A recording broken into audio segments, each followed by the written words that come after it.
Where in that document, because that's important, because when I'm meeting with teachers, that's been going over their head. They didn't even know. At the unit of the grant, beside that standard, that last column, When it you have tells the you, practices, it says calculated and or, the yes. or no calculated, okay? So that means when you get your,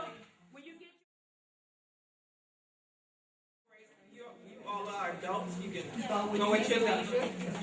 But we're not taking a break, we're gonna push through this because this is a part that you'll have to do with your school team. Inside your folder, you have a planning map, a web. So this is what you're going to do with your table teams. This happens, remember, before you plan a lesson, you have to unpack that standard. Let's start with the example side. You have one side with the example and you have one side that's blank you're going to use with your table team. Let's go over the example side. And keep in your mind, this is the same, some of the same headings you have in your collaborative planning, you have on this planning web. The difference is I'm looking at a standard and I'm looking at a particular objective from that standard. It's a 7th grade standard, it's a geometry standard. Look at that standard. How many objectives would be in that standard?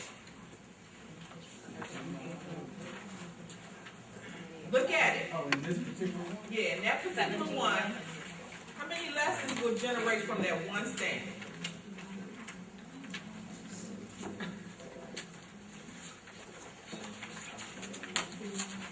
Oh, 15. So, read the objective for the lesson. Which part of that standard am I addressing with that objective? So only what part of that? what else? Yeah.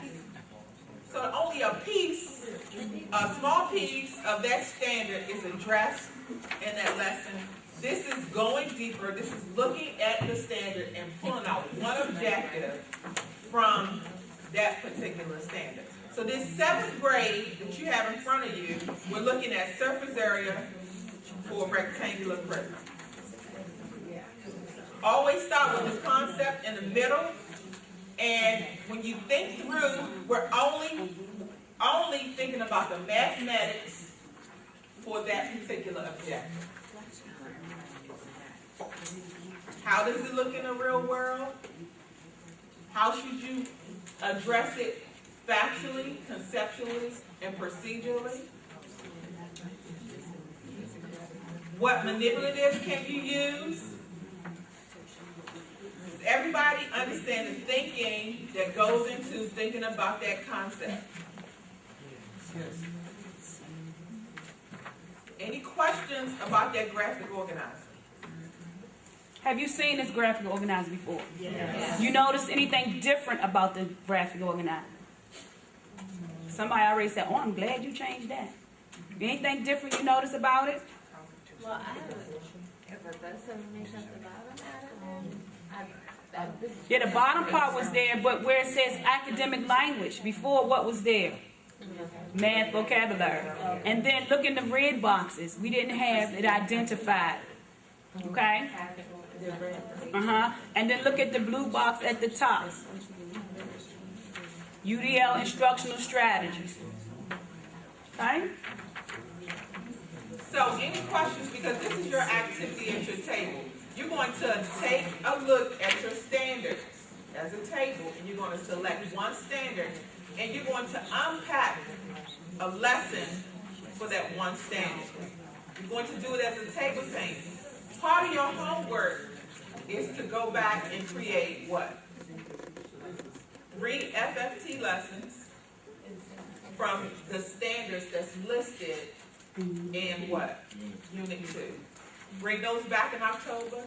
With those lessons, you're going to bring back some sample student work.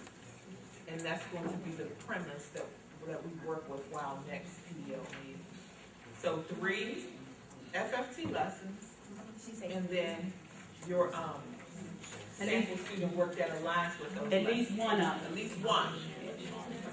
One sample student So work. Richard, as you were saying, those 3 FFT lessons that you're writing could be, your team can write them together. Right. And then you guys can implement and then bring sample works from one of the lessons. Okay? Okay. So, posters. We have for the table, Yeah, we give 2 minutes. you're gonna start with identifying which standards you wanna work with. From that standard, you're going to develop an objective. And then you're going to use your map to plan it out. And then you're going to record your map as a table thing, and we'll post up. Show it, same, it's the same. Nice. You're going to record it, and we'll post up and share. Do we get them? Huh. Get over there, you see it. Hold on. Any questions about what you're responsible for with your table? So this way you're gonna record your information on. Wondering, is there, We have a question on the floor. is there no way we have to focus on math, even if, like, there's different math levels? Like, I teach math 7, so it would be mental. For your homework, for your homework, math. So you're gonna work with your 8th grade team. If you want to work with a different team in your building, that's up to you with the same process. But your homework is math. But at the PDLT, your focus is 8th grade unit 2. Focus is 8th grade.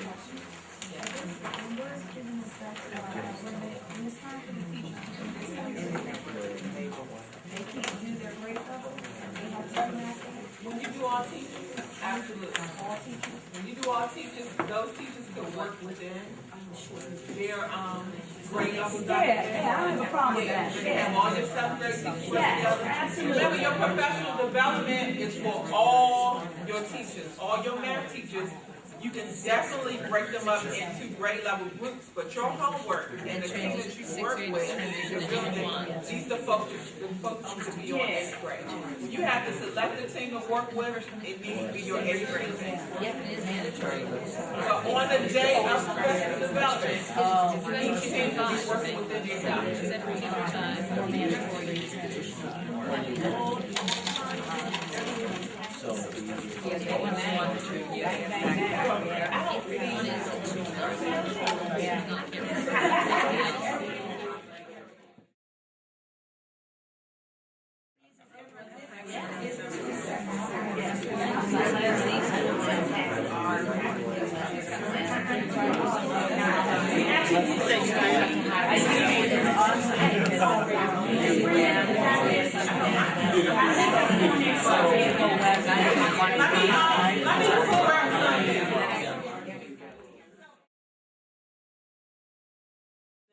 All math teachers, they could work in their document. You can break them into teams. 6th grade could work through all of these activities with their documents. 7th grade could do all the activities with their documents. 8th grade could do all the activities with their documents. They're all going to be around the same area. All of the features are the same for all of the secondary documents. When they go to plan, they should be planning with theirs. The responsibility for 8th grade is that every PDLT that we have is going to focus on 8th grade. Your homework is going to focus on 8th grade. When you have to choose a team to work with, you're working with 8th grade. But when you present to everybody, they could be easily working in their own documents. We included in your folder a sample FFT lesson for grade 6 and grade 7. But you notice how today we use the 7th grade lesson to do the FFT part. Because it's all of them the same. Okay? Is everybody clear about next Friday? Nobody, I believe, is presenting to anybody outside of math. You're not presenting to your whole staff. Every content supervisor has something for their TC to do with their content area. Repeat that? Every content supervisor has prepared something for their TC to do with, so the social studies TC will have something to do with the social studies teacher, the science TC will have something to do with the science teaching. At the math PDLT, you're only gonna be with math. Reading, you have a reading counterpart in your building, right? That reading counterpart is gonna be, I don't know what they're gonna do. It's gonna be something similar, but the theme was lesson planning for everybody. Lesson plan. For everybody, that was the theme for all of the content areas. That includes, creative arts. Creative arts also, Yeah, I the think creative they- arts supervisor has something for the creative arts teacher. So I don't think it's fine. That's the entire day. Yeah. So if it's the entire day, you should at least get 1 or 2 FFT lessons written, right?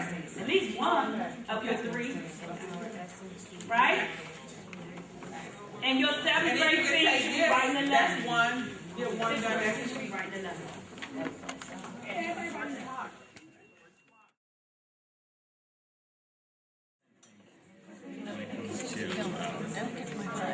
Comparisons, like attentive precision, the idea this is fundamentally estimating by order of magnitude. So the idea here is, I don't care that that car is 5,206 pounds and not a penny more, but that it's, bigger than 1,000, smaller than 10,000.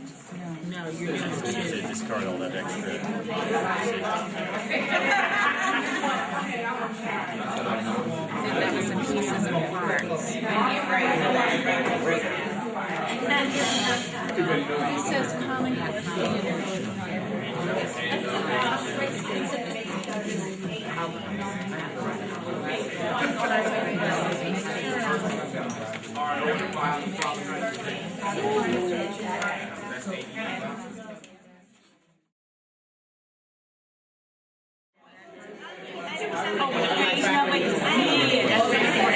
in the top of it says common container, so just gonna write the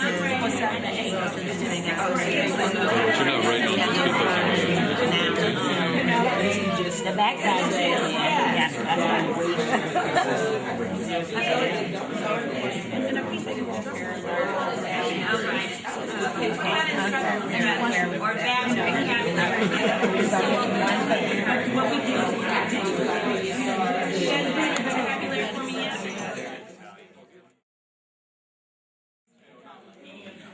Do you have any vocabulary for me yet? Because if she's writing up the top, I can write down here at the bottom. put that in the master.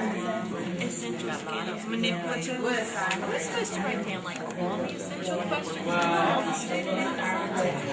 just the one for this. How many are there? Okay. 1 or 2 that we read. Alright, so let's see. This would be essential questions, not all of them. Technically, you would have to have all this one.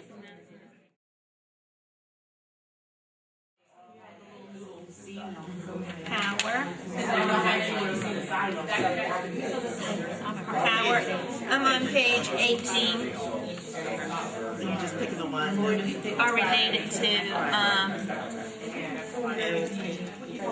yeah. Maybe being easier, put magnitude.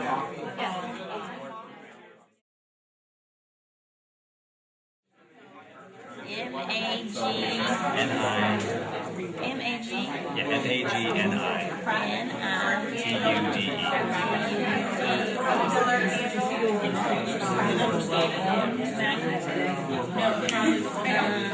Which are, when you multiply 2 powers, multiply 2 powers.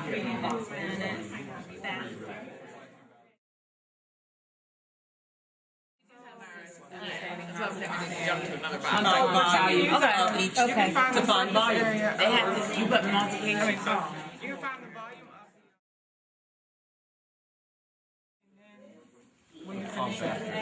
Anyone object to that? The procedure, that would be the finding the volume of the toilet paper roll or the candle or someone else has something, what you say, the oatmeal box? And then another one over there identifying. So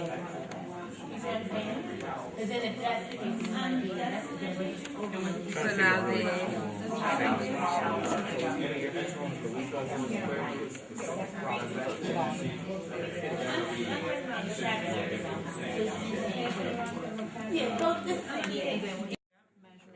That's gonna be on the actual knowledge though, the actual formula. Look at the example. But they'll need to know, they'll need to know.